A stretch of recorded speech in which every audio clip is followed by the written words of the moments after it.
Morning student, मैं कृष्णा बिरला श्री महेश शिक्षा सदन से। आज हम तीसरे कीट के बारे में अध्ययन करेंगे जिसका नाम है चने का फली छेदक ग्राम कोड बोरर। कीट की जनरल स्ट्रक्चर हमने पढ़ी है। आज हम जैसा हमने अलग कीटों के बारे में पढ़ा है वैसे ही आज हम इसके वर्गीकरण के बारे में, इसके लक्षण के बारे में, ये कौन से इसके पोषक पौधे हैं, क्षति व महत्व क्या है, ये किस प्रकार की क्षति पहुंचाता है पौधों को, लाइफ साइकिल क्या है इसकी और इसका मैनेजमेंट क्या है, किस तरह हम इसका प्रबंध कर सकते हैं। तो सबसे पहले हम इसका देखते हैं चने का फली छेदक। अगर हम इसका ऑर्डर देखें तो लेपिडोप्टेरा, इसका ऑर्डर है लेपिडोप्टेरा।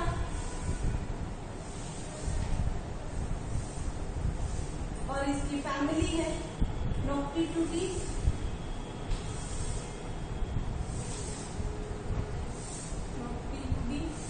और लेपिडोप्टेरा। वैज्ञानिक नाम इसका है हेलिकोवर्पा आर्मीजेरा।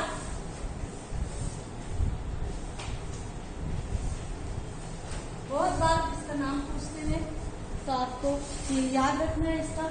आप हम इसको छोटकी की फॉर्म में भी याद कर सकते हैं। हेलीकॉप्टर से आर्मी गई तो ये जल्दी याद हो जाएगा, हेलिकोवर्पा आर्मीजेरा।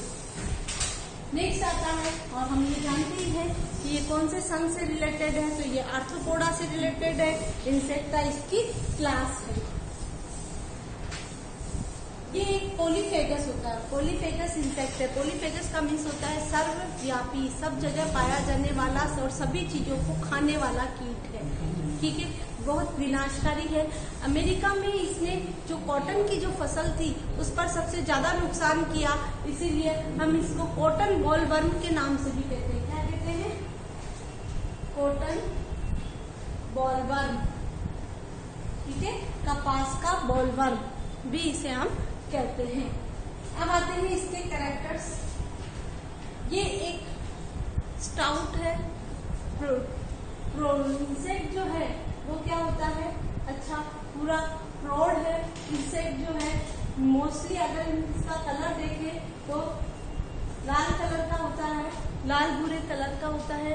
लेकिन अगर हम इसकी गिडार को देखें कि ये इसका जो लार्वा है वो इसको नुकसान पहुंचाने का काम करता है, तो इसका वयस्क जो है पुष्ट है, स्टाउट है और जैतूनी कलर का भी होता है। इसके अलावा लाल भूरे कलर का होता है। जबकि इसका लार्वा जो है वो क्या होता है, ग्रीन येलो कलर का, येलो ग्रीन कलर का होता है। येलो ग्रीन या येलो ब्राउन कलर का, पीला भूरा या पीला हरे कलर का इसका गिडार होता है या कैटरपिलर होता है। कैटरपिलर होता है। अब हम ये बात करें कि इसके लार्वा किस तरह का नुकसान पहुंचाता है। लार्वा जो होता है 35 mm लॉन्ग होता है और जब इसकी ये 35 mm लॉन्ग जो है ये इसकी जो कंप्लीट जो स्टेज होती है वो इसकी 35 mm स्टेज होती है। मोस्टली ये सभी फसलों को नुकसान पहुंचाता है। जो दालों वाली फसल है उनको नुकसान पहुंचाने का काम करता है। अगेन अपन रिपीट कर लेते हैं इसकी कैरेक्टर्स। कॉटन बॉलवर्म कहते हैं ये। इसका इंसेक्ट जो है, इसका जो एडल्ट है वो कौन से कलर का होता है, रेड ब्राउन कलर या लाल भूरे कलर का होता है। और इसका लार्वा जो है वो येलो ग्रीन कलर का या येलोइश ब्राउन कलर का होता है। अगर हम इसकी माप देखें कि ये कितना mm लॉन्ग होता है तो ये 35 mm लॉन्ग होता है और नुकसान करने का काम भी इसी लार्वा का होता है। अब आते हैं हमारे पोषक पौधे कि इसके पोषक पौधे कौन से हैं। पोषक पौधे सबसे पहले हम चना पढ़ रहे हैं तो चने, ग्राम, मटर, पीक, अरहर और भुट्टे के जो मक्के के जो भुट्टा होता है वो उसका कच्चा जो भुट्टा होता है उसको क्या कहते हैं, अनराइप्ड कॉप्स। जो अनराइप्ड कॉप्स होते हैं उनमें भी ये न्यूट्रिशनल प्लांट के जैसा काम करता है ये। और इसके अलावा सब्जियों में हम लेडी फिंगर की बात करें, टमाटर की बात करें या टोबैको की बात करें, टोबैको के लिए उस पर भी रहता है तो उनको भी नुकसान पहुंचाने का काम करता है। इसके अलावा सूर्यमुखी, ज्वार, इन पर भी नुकसान पहुंचाता है। तो मोस्टली न्यूट्रिशनल प्लांट कौन से हो गए, चना, मटर, अरहर, मक्का के अनराइप कॉर्प्स।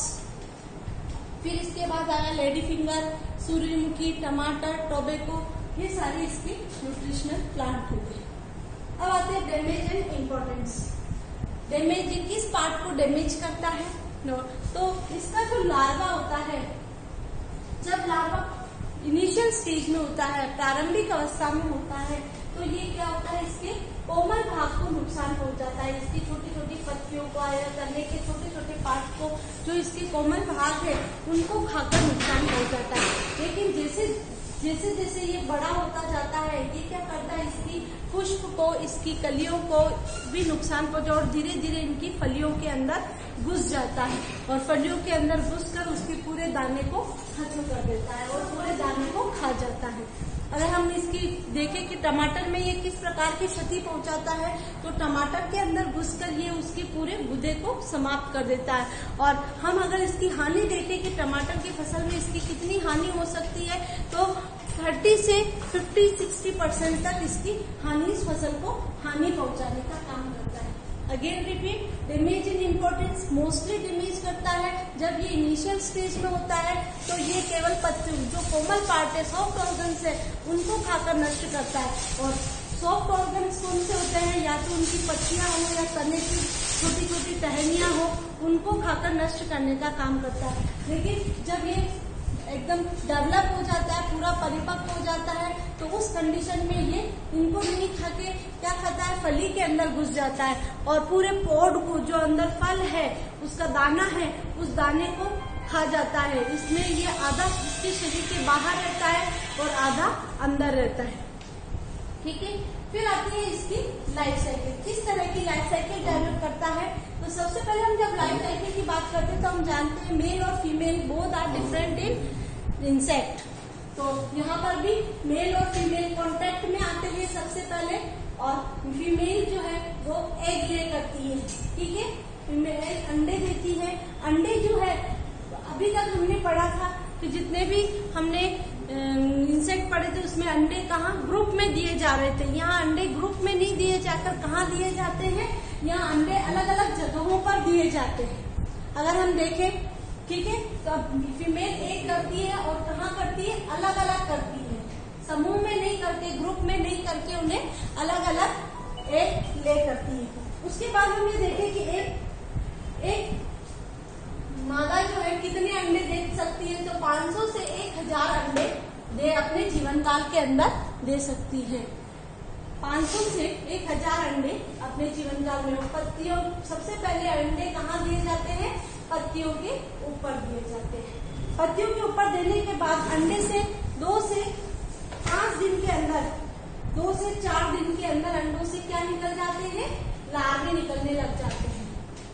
लार्वी, या हम लट भी कह सकते हैं, इसको सुंडी भी कह सकते हैं। तो लार्वे निकलने लग जाते हैं। ये जब लार्वे, अंडों से जब लार्वे निकलते हैं तो इनका माप कितना होता है, 2 से 2.5 mm होता है। ठीक है, अगेन रिपीट करियो, मेल और फीमेल कांटेक्ट में आते हैं, मेल एंड फीमेल कांटेक्ट में आते हैं, पॉपुलेशन रिएक्शन होती है और फीमेल एग ले करती है। फीमेल एग अलग अलग जगहों पर ले करती है, एक साथ ग्रुप में ले नहीं करती, अलग अलग जगह पर अपने अंडे देती है। और एक फीमेल अपने जीवन काल में 500 से 1000 अंडे दे सकती है। जब अंडों का जो ऊष्मायन काल होता है, अंडों का जिससे लार्वा निकलता है, 2 से 4 दिन का होता है और 2 से 4 दिन के बाद अंडे से लार्वा बाहर निकल जाते हैं। यह लार्वा की प्रारंभिक स्टेज है। जब लार्वा बाहर निकलते हैं तो ये 2 से 2.5 mm लंबे होते हैं। अब लार्वा क्या करता है, अब धीरे धीरे ये इस टाइम क्या करता है कि अपने जो डैमेज करने का काम है, ये अपने क्या करता है, कोमल पत्तियों को, कोमल टहनियों को खाने का काम करता है। जो सॉफ्ट ब्रांचेस होती है उनको खाता है। फिर थोड़ा विकसित हो जाता है तो फिर फूलों और फलियों पर खाने, फूलों और फलियों को खाने लग जाता है। अब जब ये फली के अंदर जाता है तो फली के अंदर क्या करता है, ये अंदर जाकर इसकी जो फली के अंदर जो दाने हैं उन दानों को खा जाता है और उसको खोखला कर देता है अंदर से। और इसका ये लार्वा जो है अंदर जब रहता है तो आधा अंदर रहता है और आधा बाहर की तरफ लटका हुआ रहता है। अब यहाँ से ये क्या पिछली बार 5 टाइम मोल्टिंग होती है, 5 टाइम मोल्टिंग या 5 बार निर्मोचन होता है और इस 5 बार निर्मोचन के बाद पूर्णतया विकसित लार्वा बन जाता है। ये 5 बार निर्मोचन कितने दिन में होता है? 12 से 20 दिन में होता है 5 बार निर्मोचन। और इस बीच जो लार्वा डेवलप्ड लार्वा बन जाता है, ये डेवलप्ड लार्वा जो है 35 mm लॉन्ग होता है। लार्वा जब अपनी इनिशियल स्टेज में होता है तो 2 से 2.5 mm लॉन्ग होता है, लेकिन जब ये अपना डेवलपमेंट करता है इस बीच ये कितनी बार 5 टाइम मोल्टिंग करता है, 5 बार निर्मोचन करता है और इस डेज में उनको 13 से 20 डेज लगते हैं और इस बीच ये एक डेवलप्ड लार्वा बन जाता है। अगर हम डेवलप्ड लार्वा का मेजरमेंट करें तो वो 35 mm लॉन्ग होता है। अब ये जब ये डेवलप्ड लार्वा बन जाता है तो अब ये इस फली में से बाहर निकलकर कहाँ चला जाता है? भूमि के अंदर चला जाता है, सॉइल के अंदर चला जाता है। और सॉइल में कहाँ जाता है? 8 to 12 mm सॉइल में चला जाता है और भूमि में सॉइल का क्या बना देता है? एक खोल बना लेता है और उस खोल में ये किसमें चेंज हो जाता है? प्यूपा में चेंज हो जाता है। एक प्यूपा को डेवलप होने में 8 से 15 दिन लगते हैं। यानी जो प्यूपा स्टेज है, कोश अवस्था है, वो कोश अवस्था 8 से 15 दिन में पूरी हो जाती है और इसके बाद प्यूपा किसमें चेंज हो जाता है? व्यस्क अवस्था में चेंज हो जाता है।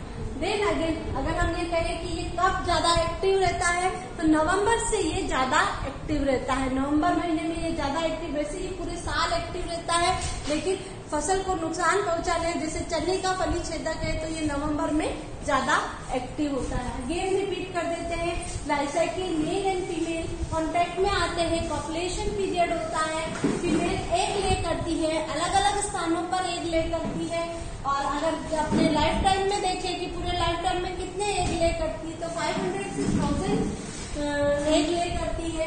ये 1 से 2 से 4 दिन में लार्वी बाहर निकलते हैं। लार्वी उस समय प्रारंभिक स्टेज में 2 से 2.5 mm लॉन्ग होते हैं, धीरे धीरे इनमें डेवलपमेंट होता है। 13 से 20 डेज में डेवलप्ड लार्वी बन जाते हैं। 5 टाइम मोल्टिंग होती है इस बीच और इसमें डेवलप्ड लार्वा अगर हम देखें उसकी साइज 35 mm लॉन्ग होते हैं। 8 to 12 mm जब ये डेवलप्ड लार्वी बन जाते हैं तो फली के अंदर जो थे वो फली से बाहर निकलकर सॉइल के अंदर चले जाते हैं और सॉइल में एक होल बना लेते हैं जहाँ पे ये सॉइल के अंदर कितने mm लॉन्ग जाते हैं? 8 to 12 mm लॉन्ग जाते हैं और प्यूपा में चेंज हो जाते हैं। देन प्यूपा 8 से 15 डेज में प्यूपा जो है वो पूर्णतः डेवलप हो जाता है और वहां से ये व्यस्क में बदल जाते हैं और व्यस्क अगेन अपने लाइफ साइकिल चलाते हैं। नेक्स्ट आता है मैनेजमेंट, प्रबंध। हम इसका प्रबंध कैसे कर सकते हैं? 2 मेथड है हमारे पास, preventive management and chemical management. Preventive management की बात करें तो सबसे पहला है कि हम क्रॉप रोटेशन या फसल चक्र अपनाना चाहिए। फसल चक्र अपनाने के लिए हम ये कहें कि जो फसल हमने इस साल बोई है वो हम अगले साल नहीं बो के कुछ और दूसरी फसल बोए, ताकि क्या हो कि उसमें जो इंसेक्ट लग रहा है वो दूसरी ऐसी फसल बोए जिसमें वो इंसेक्ट नहीं लगे। तो सबसे पहला है अपना कि इसके अंदर हम क्या उपाय करना चाहिए? क्रॉप रोटेशन या फसल चक्र अपनाना चाहिए। सेकेंड हमारे पास ये है कि हमें जब इंसेक्ट बाहर निकलते हैं तो हम इसे लाइट ट्रैप करते हैं या फिरोमोन में पहले भी बता चुकी हूँ कि कुछ ऐसे रासायनिक पदार्थ होते हैं जो इंसेक्ट को आकर्षित करते हैं, उसको हम फिरोमोन कहते हैं। तो यहाँ पर लाइट ट्रैप और फिरोमोन ट्रैप से हम उसको क्या कर ले? अट्रैक्ट कर ले, बाहर निकाल ले और बाहर निकाल के हम उसको वहीं मार दे। तो ये प्रिवेंटिव मैनेजमेंट कर सकते हैं। और तीसरा है ट्रैप क्रॉप। ट्रैप क्रॉप का मतलब होता है जैसे हमें कोई फसल बचानी है तो हम उसके लिए क्या करेंगे? कुछ दूसरी ऐसी फसल का यूज करेंगे। जैसे हम कुछ जो जैसे एक इंसेक्ट टमाटर का एक टमाटर का फली छेदक जो है टमाटर की फसल को नुकसान पहुंचाता है, तो हम उसके साथ अगर गेंदे की मैरीगोल्ड की फसल को उगाए तो वो उसको भी नुकसान करता है, तो वो उसके ऊपर नुकसान करेगा और टमाटर की फसल बच जाएगी। तो इससे एक उपाय है कि मैरीगोल्ड और टोमेटो की फसल को 1:14 की रोज में लगाएं। 1 रो हम मैरीगोल्ड की लगाएं और 14 रोज हम टोमेटो की लगाएं। इस तरह लगाने से क्या होगा, इस तरह से ये ट्रैप क्रॉप इस मैरीगोल्ड पर चली जाएगी और टोमेटो की फसल बच जाएगी या कम क्षति होगी। फिर आता है केमिकल मैनेजमेंट में वो पेरामेथियन, मैथिलियन, जो खड़ी फसल है उनमें इसका घोल बनाकर इसका भुरकाव किया जाता है, इनकी डस्टिंग की जाती है। और अगर पुष्प अवस्था में है फसल कि फ्लावरिंग स्टेज में है अगर फसल चने की फसल, तो उस समय हम क्विनोलफास का यूज कर सकते हैं। क्विनोलफास के 25 EC को घोल अपन 1.25 उसमें बनाकर उसका स्प्रेइंग कर सकते हैं। तो ये 3 हमारे पास है, पेरामेथियन, मैथिलियन और क्विनोलफास का हम यूज कर सकते हैं। तो ये है हमारा चने का फली छेदक, जिसका हमने वर्गीकरण पढ़ा, इसके कैरेक्टर्स पढ़े, न्यूट्रिशनल प्लांट कौन कौन से हैं, डैमेज किस भागों को ये डैमेज करता है, इसकी लाइफ साइकिल क्या है और इसका मैनेजमेंट क्या है। ठीक है, ये है आपके, इसको आप इस तरह की लाइफ साइकिल को आप इस तरह से अपनी कॉपी के अंदर बना लें ताकि आपको जल्दी लर्न हो जाएगी। Thank you watching this video.